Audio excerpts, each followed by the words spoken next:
Naskah lontar beraksara Sunda kuno, tentu sesuai dengan penggunaan bahasanya, bahasa pada masa itu. Carita Ratu Pakuan di sini ya mengacu kepada Sri Jayadewata. Menimbulkan dugaan bahwa aktivitas geologi turut menutupi atau merusak struktur bangunan. Saya sebutkan itu barangkali itu juga menguatkan bahwa prasasti itu dulunya berdiri semua. Tapi faktanya itu kan tertutup tanah. Ya, disebutkan Sri Mahut Putih Gede Mani. Ini merupakan istana atau bangunan utama sebagai tempat tinggal raja beserta permaisurinya dan putra-putrinya. Gede Manik bisa ditafsirkan ya sesuatu yang besar atau tinggi, ya, agung.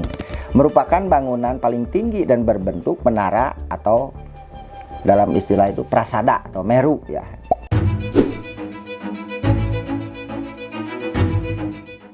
Tuliskan titahku dan perintahku di batu ini, juga namaku, Raja Niskala Wastu Kancana. Apakah sebuah situs arkeologis hanya sekedar kumpulan batu, prasasti dan struktur kuno? Atau justru sebuah arsip peradaban yang menyimpan ingatan kolektif bangsa?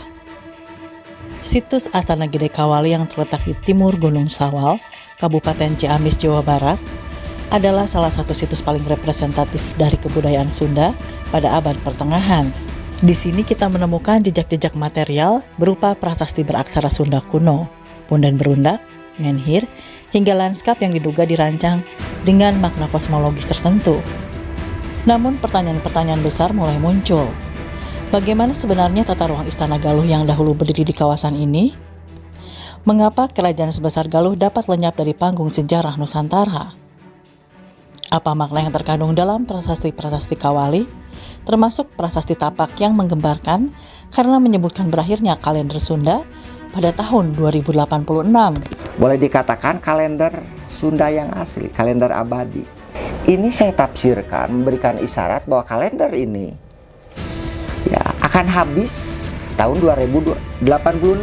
Apakah fenomena ini sekedar penanda siklus waktu atau justru ramalan kosmis yang sebanding dengan berakhirnya kalender bangsa Maya? Dalam episode ini, kita akan membedah pertanyaan-pertanyaan tersebut bersama Bapak Undang Ahmad Darsa, filolog dari Fakultas Ilmu Budaya Universitas Padjadjaran, guna menyingkap makna materi sekaligus relevansi situs Astana Gede Kawali bagi kebudayaan kita hari ini.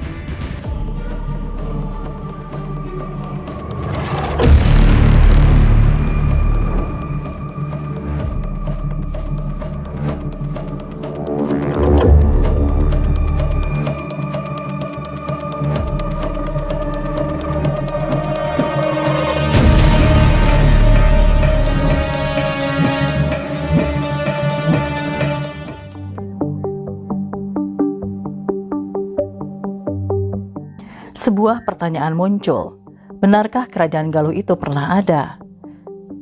Kerajaan Galuh pernah diragukan keberadaannya dan disebut fiktif dengan salah satu alasan tidak adanya pelabuhan atau niaga perdagangan yang menopang suatu kerajaan besar.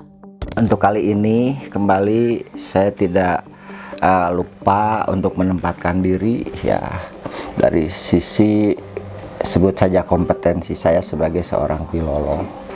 Ketika ditanya ya tentang keberadaan situs Astana Gede Kawali ya yang selama ini tentu sudah boleh dikatakan populer ya, saya akan mencoba menelusurinya ya dari informasi-informasi, data-data, fakta-fakta naskah. Selama ini kan disandarkan kepada ya 6 buah prasasti yang ada di komplek Astana Gede Kawali Ciamis Utara itu. Tetapi kalau kita hanya membaca itu masih ada skeptis. Ya, kehadiran prasasti itu hanya ya menyebutkan berita-berita atau informasi-informasi. Kemudian saya ingin meneruskan ya pandangan-pandangan saya berdasarkan kronik-kronik naskah. Terutama naskah yang selama ini belum banyak dijadikan ya bahan untuk pembanding itu. Carita Ratu Pakuan ini memang tidak ada angka tahun naskah lontar beraksara Sunda kuno, tentu sesuai dengan penggunaan bahasanya, bahasa pada masa itu. Carita Ratu Pakuan di sini ya mengacu kepada Sri Jayadewata, ya, atau yang disebut dalam prase itu Sri Baduga Maharaja. Jadi ketika ya beliau akan pindah dari keraton Surawisesa ke Suradipati, nah jadi Carita Ratu Pakuan itu adalah yang menggambarkan peristiwa itu, bagaimana semaraknya. Tetapi ya sebelum itu dijelaskan tentang keadaan, gambaran tentang eksistensi ya yang sekarang disebut situs Astana Gede Kawali itu ya. Jadi saya ingatkan, jadi kira-kira tahun berapa ya ketika beliau pindah dari Keraton Wetan ke Keraton Kulon begitu. Jadi ini semacam reportase. Makanya angka tahunnya tidak ada karena mudah ditelusuri ya bahwa itu peristiwa itu, dan bagaimana kesemarakan ketika beliau sampai ke sana ya bisa dibaca dalam Carita Ratu Pakuan yang selama ini ya belum banyak yang barangkali yang membaca karena masih samar ini untuk apa. Dan Carita Ratu Pakuan ini pertama kali ditransliterasi ya oleh guru saya yaitu Bapak Aca, ya, Carita Ratu Pakuan dan aksaranya. Tapi di situ belum diberi terjemahan, dan beliau menugasi kami ya mengamanatkan suatu saat ya undang harus ditransliterasi. Ya transliterasinya alhamdulillah selesai, dimuat dalam apa istilahnya itu di Sundalana kalau tidak salah ya itu. Kerajaan Galuh berdiri sekitar abad ke-7 Masehi sebagai hasil pembagian wilayah dari Kerajaan Sunda setelah wafatnya Raja Tarusbawa pada tahun 669 Masehi. Nama Galuh berasal dari bahasa Sanskerta Galuh yang berarti permata yang melambangkan kemuliaan dan kejayaan. Galuh berpusat di wilayah Ciamis, Jawa Barat, bagian timur yang strategis karena dikelilingi oleh pegunungan dan sungai besar. Pada masa Prabu Wastukancana atau Niskala Wastukancana, pusat pemerintahan dipindahkan ke Kawali yang kini dikenal dengan situs Astana Gede Kawali. Dari sinilah nama Galuh semakin melekat sebagai pusat kekuasaan politik dan budaya di Tatar Sunda bagian timur.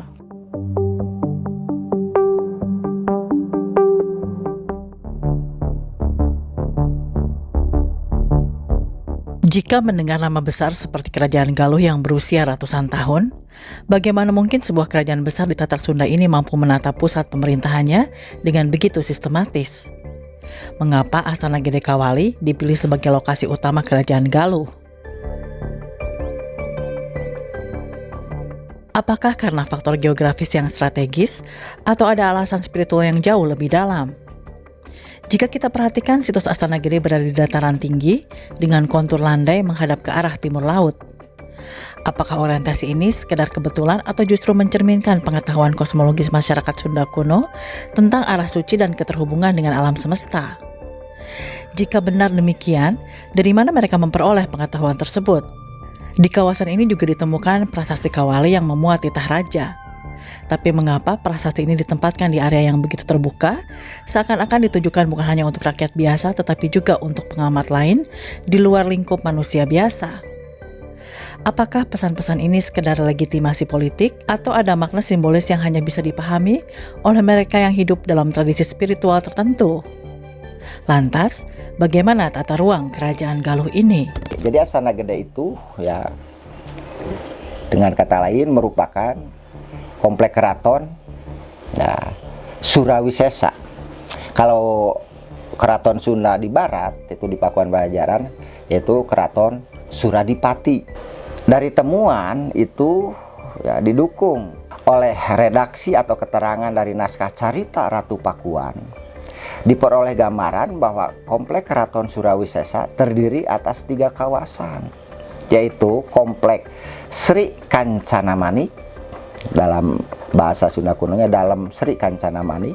Yang kedua komplek ya, Kalangsu atau dalam Kalangsu. Yang ketiga kompleks Si Pawindu Hurip. Di dalam area kompleks Si Pawindu Hurip terdapat alun-alun dalam. Nah, kalau ke dalam alun-alun dalam yang terletak di areal dalam keraton dan alun-alun Surawisesa di areal luar keraton. Dalam Sri Kancana Manik atau kompleks Sri Kancana Manik merupakan zona paling dalam. Ya, zona paling dalam.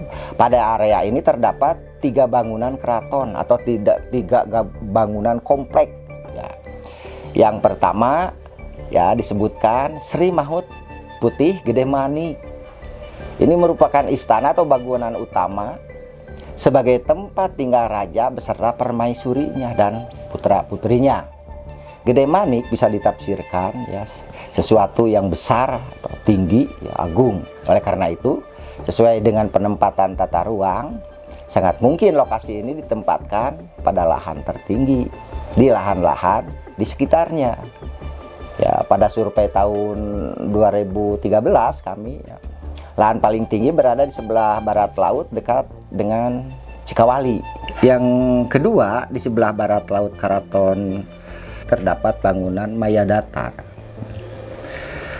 Maya Datar itu ya bisa ditafsirkan sebagai bangunan yang berfungsi sebagai tempat rapat paripurna raja dengan para patih dan seluruh menteri. Sementara itu, ke arah timur dari keraton Sri Mahut Putih Gede Manik terdapat Balai Kambang yang airnya berasal dari mata air Cikawali itu. Nah, kemudian yang ketiga, mengarah ke utara dari keraton atau komplek keraton, komplek bangunan Sri Mahut Putih Gede Manik terdapat bangunan Sunyalaya. Nah, Sunyalaya atau Sunyalaya ya, ini sudah kuno, ditafsirkan sebagai dunia keheningan. Nah, sehingga Sunyalaya merupakan bangunan yang berfungsi sebagai tempat beribadah atau para raja atau para wiku, tempat meditasi ya, tempat aktivitas religius ya.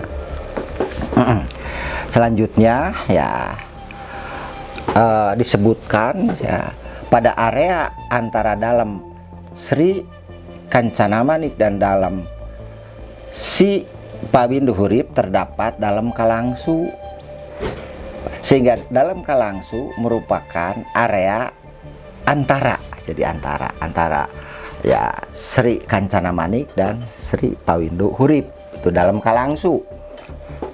Merupakan bangunan antara, ruang transisi. Di dalam area ini hanya terdapat satu bangunan, yaitu ganggang, namanya Ganggang Hopati. Area ini diduga berlokasi pada sisa-sisa gundukan punden paling atas ya, dari punden yang berjumlah 17 itu yang di dalam itu ya.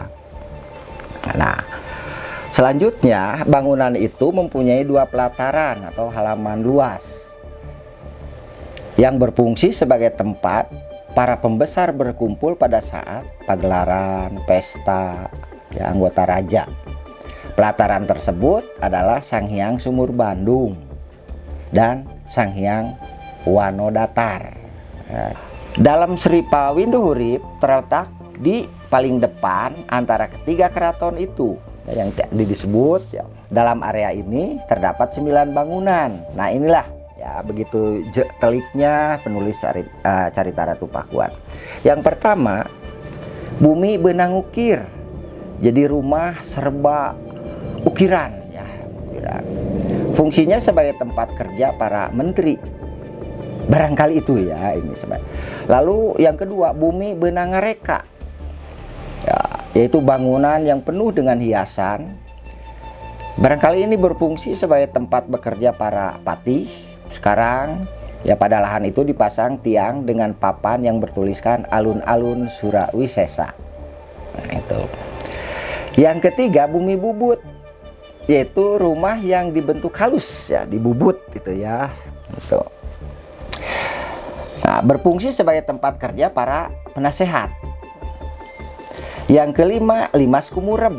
Bangunan Limas Kumureb yaitu bangunan yang berbentuk limas kumureb ya, itu. Berfungsi sebagai tempat para perwira militer itu. Nah, yang keenam, bangunan Badawang Sakrat ya, bangunan yang tembus pandang ke sejagat raya. Jadi kalau sekarang itu ya barangkali apa ya, Tapi fungsinya dapat kami ya interpretasi sebagai tempat para perwira militer Badawang Sarat gitu ya, tembus ke ya seluruh penjuru alam ya. Yang keenam, bumi tepep. Apa itu bumi tepep? Ya, yang berfungsi sebagai pusat logistik merujuk kepada bentuk leit ya, lumbung padi kira-kira itu ya, yang sampai saat ini masih dipakai di seluruh ya kampung adat. Jadi bumi tepep itu pasti ya sangat secret ya, namanya tepep. Yang ketujuh, Hanjung Meru, bangunan berbentuk anjungan pagoda, Hanjung Meru ya, bertingkat-tingkat itu ya, merupakan bangunan paling tinggi dan berbentuk menara atau dalam istilah itu prasada atau meru ya. Kalau di Thailand, di Cina atau Jepang itu biasa disebut pagoda. Berfungsi sebagai poros jagat atau paku buwono, sekaligus merupakan titik 0 km sebagai landmark ya, kawasan. Contohnya umpamanya di Timur Tengah atau di zaman Persia itu obelis ya, di tengah taman komplek Kapitol ibu kota ya, di depan gedung putih di AS. Bangunan seperti fungsi tersebut terdapat pula di kampung adat ya, Urug Lebak Bogor gitu, masih bisa kan gitu. Yaitu gedong luhur atau yang disebut Pangapungan atau gedong kaler yang berfungsi sebagai paniisan. Yang kedelapan, Tumpang Sanga, bangunan yang berumpak 9, merupakan bangunan suci ya, suci pusat itu ya, yang disebut mungkin ceremonial center ya, yang bisa dipakai bersama oleh setiap kalangan lapisan masyarakat. Tumpang Sanga adalah sebuah bangunan balai nyungcung. Selain berfungsi ibadah, bangunan ini juga sebagai skriptorium, itu pusat aktivitas tulis menulis, penyalinan naskah, pelatihan baca tulis dan sebagainya. Yang terakhir, yang kesembilan, bangunan Pagencayan, yaitu bangunan yang serba berkilau itu ya, Pagencayan. Ini dapat ditafsirkan ya sebagai tempat menerima dan menjamu tamu-tamu dari ya luar negeri barangkali ya, kerajaan lain, yaitu tempat tamu kehormatan, utusan atau duta besar. Kemudian di antara bangunan Hanjung Meru dan Pagencayan terdapat Dalem Timur Kadaton Wetan dan alun-alun Dalem Timur, yang lokasinya diperkirakan satu area dengan lahan Hanjung Meru sekarang ya. Dalam kawasan itu terdapat pula ruang-ruang terbuka ya, seperti yang tadi ya disebutkan. Pada area keraton luar terdapat alun-alun Surawisesa yang sekarang menjadi lahan parkir dan lapangan sepak bola, bukan berada di dalam area situs Astana Gede sekarang ya. Jadi itu gambaran yang ditunjukkan oleh penulis naskah Carita Ratu Pakuan.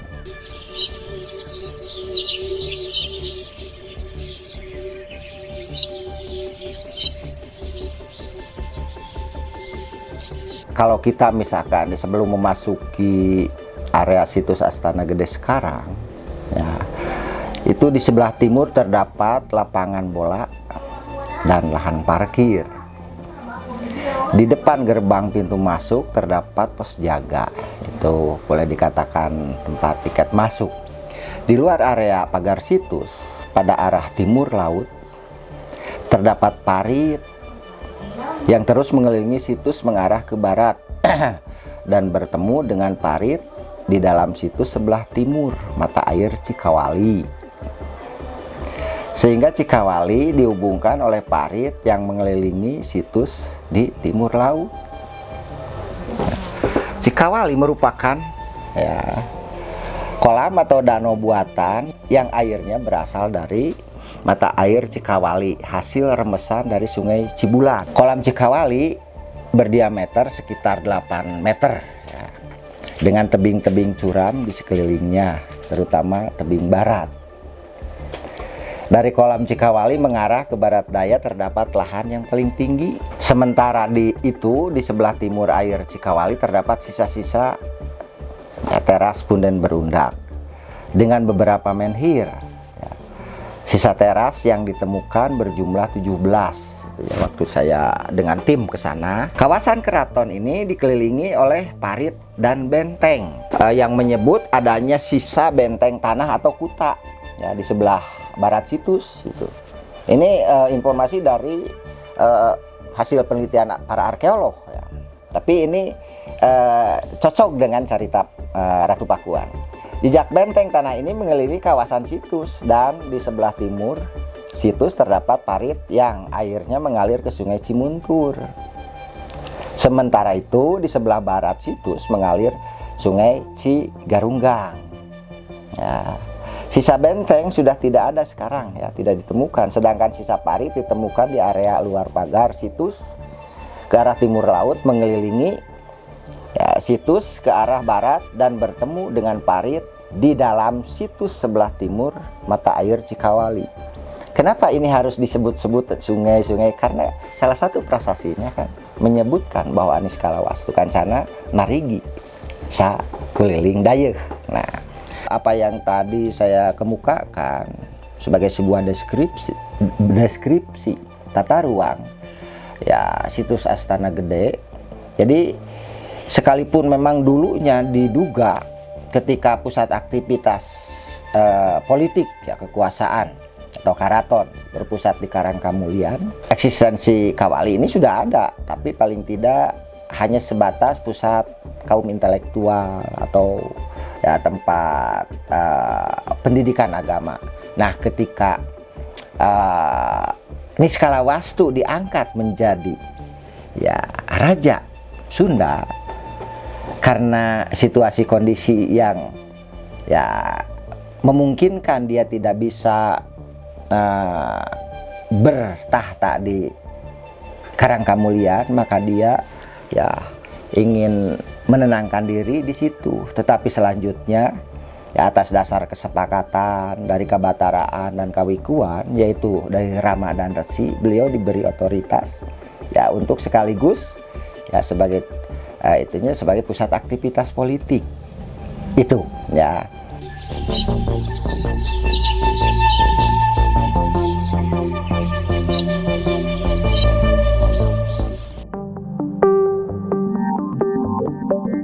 Fenomena hilangnya visibilitas politik Kawali atau Galuh dapat dipahami sebagai hasil dari sejumlah faktor yang saling terkait. Pergeseran politik di Nusantara yang cenderung memusat, terutama pada masa akhir ketika aktivitas politik Sunda berfokus di Pakuan Pajajaran, menyebabkan peran Kawali meredup sebagai pusat kekuasaan meski tetap penting secara administratif dan kultural. Di sisi lain, ekspansi kerajaan Islam pesisir seperti misalnya Demak, Cirebon, dan Banten turut mengubah landscape politik regional. Setelah itu, Komplek Astana Gede beralih fungsi menjadi kawasan kabuyutan atau pemakaman keramat, sehingga posisinya lebih kuat dalam tradisi ziarah daripada sebagai pusat administrasi. Faktor alam pun tak terabaikan, di mana indikasi adanya lapisan sedimen vulkanik di kawasan Gunung Sawal menimbulkan dugaan bahwa aktivitas geologi turut menutupi atau merusak struktur bangunan. Meski hipotesis ini masih kontroversial dan butuh verifikasi ilmiah lebih lanjut, transformasi budaya dan masuknya Islam di Jawa Barat juga mempengaruhi cara situs dibaca ulang. Prasasti-prasasti dijadikan legitimasi moral religius baru, sementara makam tokoh Islam hadir di komplek yang sama, menegaskan pergeseran makna Kawali. Dengan demikian, redupnya visibilitas politik Kawali tidak disebabkan oleh satu faktor tunggal, melainkan kombinasi pergeseran pusat kekuasaan, perubahan fungsi situs, kemungkinan tutupan geologi, serta transformasi budaya religius yang membuat Kawali lebih lestari dalam prasasti dan memori kolektif daripada dalam narasi politik besar. Saya tidak tahu persis tentang itu, saya tidak mendapat catatan dari naskah-naskah, kronik-kronik, tapi ketika pernah membaca hasil laporan penelitian arkeolog, itu kemungkinan besar prasasti-prasasti itu dulunya tidak seperti mengompleks seperti itu, karena Gunung Sawal katanya pernah mengalami meletus atau apa. Tentu saja itu para geolog kan yang akan berbicara tentang itu, perlu dicek kapan lalu arkeolog bisa menyimpulkan itu, dan saya sebagai filolog bisa begini. Ya tadi saya katakan tahun 2013 kalau tidak salah itu atau berapa. Ya saya kan pernah nginep di rumah Aki Arso. Ya waktu itu ya diberitahu ada prasasti ketika beliau sedang menyapu. Di situ dekat prasasti 1 ada batu bertuliskan. Lalu disingkapkan tanahnya dengan itu, ternyata itu tulisan. Lalu kata beliau ditutup dengan bekas karung beras itu ya, tutup lalu di tanah lagi, lalu laporan itu putranya itu Kang Jana itu ya yang paling itu. Jadi mengirim surat gitu ya ke alamat saya sampaikan ke Mang Ayat, maka pergilah saya dengan Mang Ayat, Pasobana waktu itu saya itu, lalu dibuka diberi tanda kapur, maka fotonya kan itu saya itu paling awal itu. Nah sekarang kan batunya sudah kuning. Nah saya sebutkan itu barangkali itu juga menguatkan wah prasasti itu dulunya berdiri semua, tapi faktanya itu kan tertutup tanah. Nah ini bisa menguatkan ya dugaan-dugaan hipotesis para arkeolog dan juga tentang pernah terjadinya Gunung Sawal itu sehingga mengganggu itu. Tentu saja kan bukan tak 1-2 tahun. Ingat Prabu Niskala Wastu bertahta 104 tahun. Jadi untuk menata itu pasti lama. Bagaimana kita analogikan sekarang?